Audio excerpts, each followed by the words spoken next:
हरियाणा सरकार ने 2 लाख करोड़ से ज्यादा का बजट किया पेश। लाडो बहन योजना के लिए 5,000 करोड़ का प्रावधान, हर साल में 40,000 नौकरियां देने का ऐलान।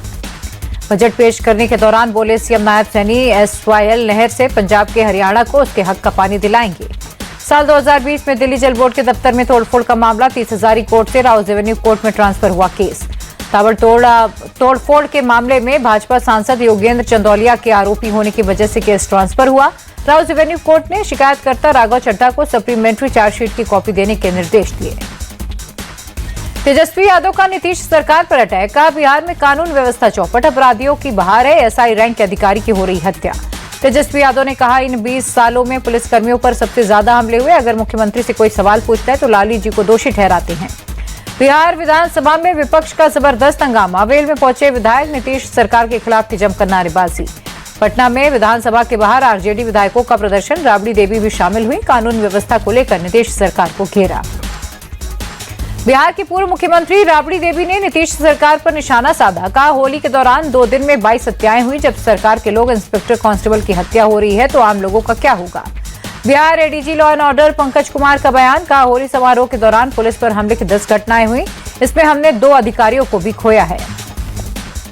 उत्तर प्रदेश के संभल में नहीं लगेगा नेजा मेला, लुटेरे अब्दुल सलाद गाजी की याद में लगता था मेला, लोगों के विरोध के बाद प्रशासन ने नहीं दी इजाजत। औरंगजेब की कब्र के मुद्दे पर महायुति में दरार, एनसीपी अजित गुट कब्र को बचाने के पक्ष में, वीएचपी और बजरंग दल को लगाई लताड़। एनसीपी अजित गुट के विधायक अमोल मिटकरी बोले, शिवाजी महाराज का जिससे संघर्ष हुआ, जिसको यहाँ दफनाया गया, ये कब्र उसका सबूत है, ये हमारे शौर्य का प्रतीक। औरंगजेब की कब्र विवाद को लेकर एनसीपी शरद गुट के विधायक रोहित पवार बोले, कब्र हटाकर बीजेपी इतिहास बदल देगी, 200 साल बाद ये लोग पूरा इतिहास ही बदल देंगे। रोहित पवार बोले, औरंगजेब कहीं नहीं हारा, वो यहाँ दफन हुआ, कब्र हटी तो शिवाजी की ताकत का पता नहीं चलेगा। औरंगजेब की कब्र हटाने की मांग को लेकर बोले केंद्रीय मंत्री रामदास अठावले, फडणवीस सरकार को इस पर जल्द निर्णय लेना चाहिए। औरंगजेब की कब्र के मुद्दे को लेकर बोली एनसीपी शरद गुट की सांसद सुप्रिया सुले, बेरोजगारी, महंगाई और इकोनॉमी जैसे मुख्य मुद्दों पर चर्चा करे सत्ता पक्ष के विधायक। दिल्ली के जंतर मंतर पर all India Muslim personal law board का प्रदर्शन, बड़ी संख्या में जुटे लोग, वक्फ संशोधन बिल का किया विरोध। असदुद्दीन ओवैसी जंतर मंतर पहुंचे, वक्फ संशोधन बिल के खिलाफ all India Muslim personal law board के प्रदर्शन में शामिल हुए।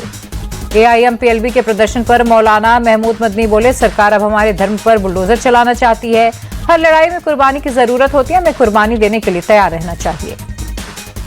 AIM-PLB के प्रदर्शन को लेकर कांग्रेस नेता सलमान खुर्शीद का बयान, बोले सरकार को समझाने के लिए प्रदर्शन हो रहा है, जेपीसी ने बात की लेकिन लोगों को समझ नहीं आया। वक्फ संशोधन विधेयक पर कांग्रेस सांसद गौरव गोगोई बोले, जब जेपीसी काम कर रही थी तब भी हमने कई बार अपना विरोध जताया था, ये सरकार देश की समस्याओं को हल नहीं करना चाहती। कांग्रेस सांसद इमरान प्रतापगढ़ी बोले, जब आप जेपीसी सदस्यों की राय नहीं सुनने वाले थे तो आपने जेपीसी बनाई क्यों, ये सरकार तानाशाही पर आमादा है।